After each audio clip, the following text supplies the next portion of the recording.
Episode 4 of the GOM. Here we are again. What's to be done in this one? First of all, we need to make these temporary links just for fitting in normal links like this. When that's done, in that process we want to tilt the axle just a tiny little bit.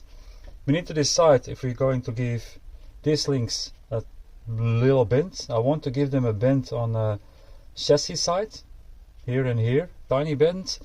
Then this one's in place. Next to be done, we have of course our steer link on the front, and then the servo with the link needs to be done.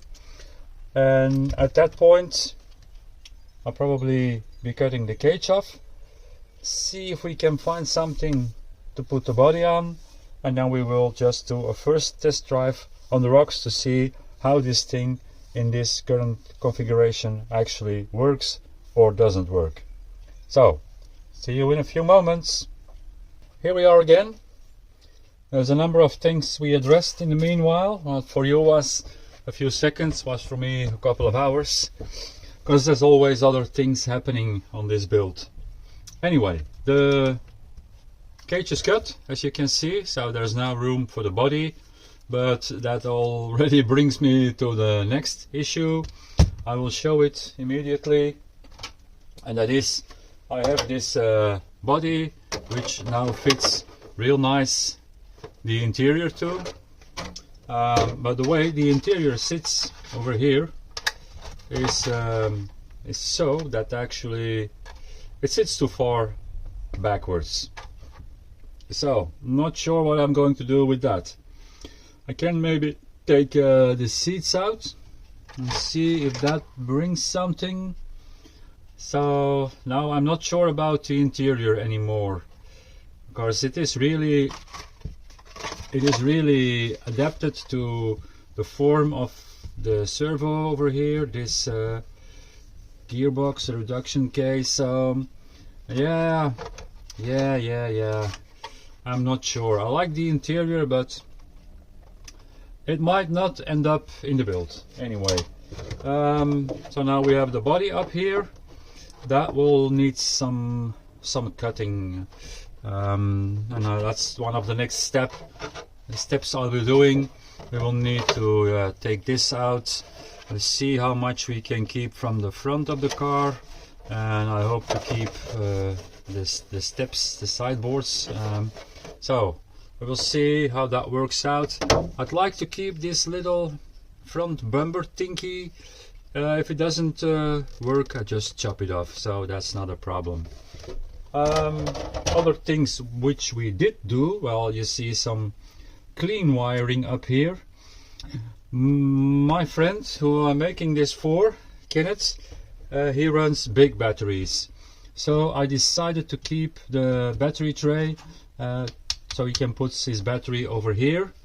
That's still on the front of the vehicle, but now that there is no CMS anymore, this servo is gone.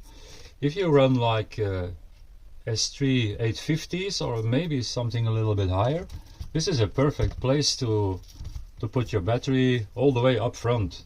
So I will ask him to print a plate over here. I will measure it up, I will draw it, and then he can print it, and then we have a plate, and then we can just, if he buys smaller batteries, we can place it up here, and now we don't need this.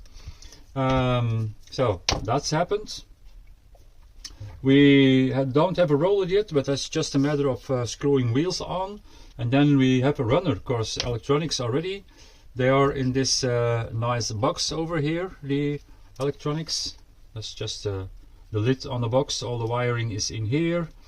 Then the button from the hobby wing, the quick run, the Fusion Pro is up here. GoPro start recording. Okay, he doesn't care what my tone of voice is. Then there was the links, of course. I will show it over here. I must always check how much this shows on the camera.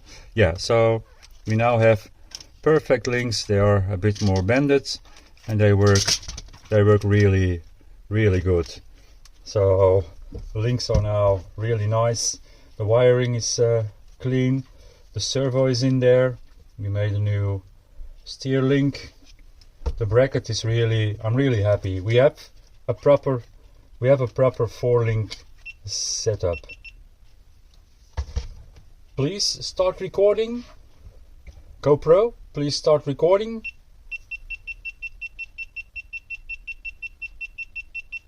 GoPro, stop recording.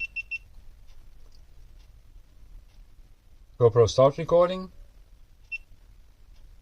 There you go. Okay. So, yeah, what else is there to say? Just a stage where we need to make the cap fitting, and then it's a matter of body posts, and that's a ghost run, but I will not be able to stop myself from driving it like this. So I'm going to mount wheels on it, and then I will go to the rocks just for a quick run and see how this guy does. Alright, see you in another second. Just a quick one, as I said. Never buy these wheels. Please don't. And why not? Because this is fixed. It's a part of the wheel, which means if you want to take the wheel off, you need to remove these 6 bolts. And this is the back side. The middle part, you cannot remove it. Meaning you first have to mount the hub on here and then bolt that hub on there. Okay, and the next part is then to mount a wheel. Now, since we're only doing some kind of a test drive, yeah, try to find it. We're just gonna do 3 screws because I will be taking them back off later. Why is that? Because we will only run springs, no damping. There's no oil in the shocks yet. I'm gonna need to see if I can find some advice on these shocks. This is the first time I use them. What do I need? How are they internal? I need to take one open, see how they look, see what the piston is, what oil should I best need. So that's one of the next things. So, but this was not just on by this wheel. Now, I have to say, we have 3D printed inserts in the Louise Champs, and they seem to look real nice. This is too much springs, and this is too little. Or I set them up straighter, or I use the heavier springs. I'm gonna ride it just like this for a second. Might be footage in there, or might not be footage in there from how he is now. Well, I'll see. We will see what the other does. There's just enough light outside still. So now remember, no damping, only springing. Let's just see how this guy does now. Okay, nice.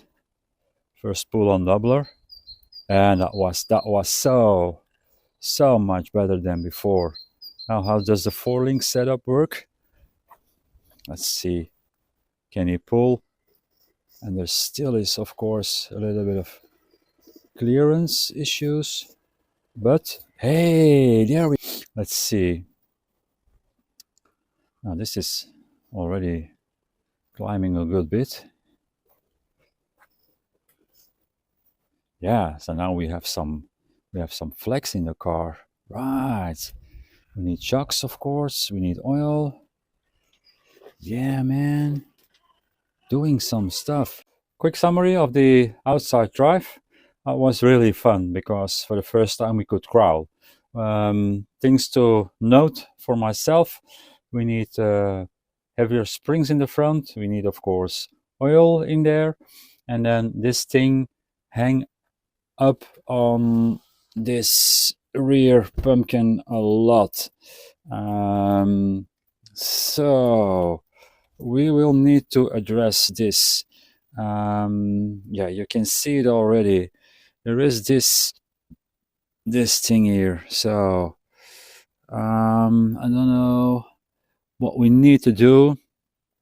I think we need to make some kind of sliding thing so it can slide over. That will be one of the next things. And then, yeah, the gum.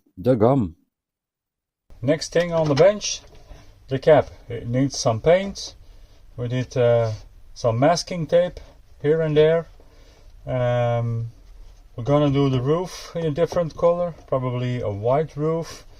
And we were thinking about yellow for the rest of the cap, some black for the footsteps, and then maybe back it up with silver or something. I'm not sure. Maybe I spray some black first and then yellow to back it up. I'm not sure yet, but yeah, we will see in a minute or in a second where we end up. This is the end result. We try to do something matching the oil slick shocks and the springs on these shocks.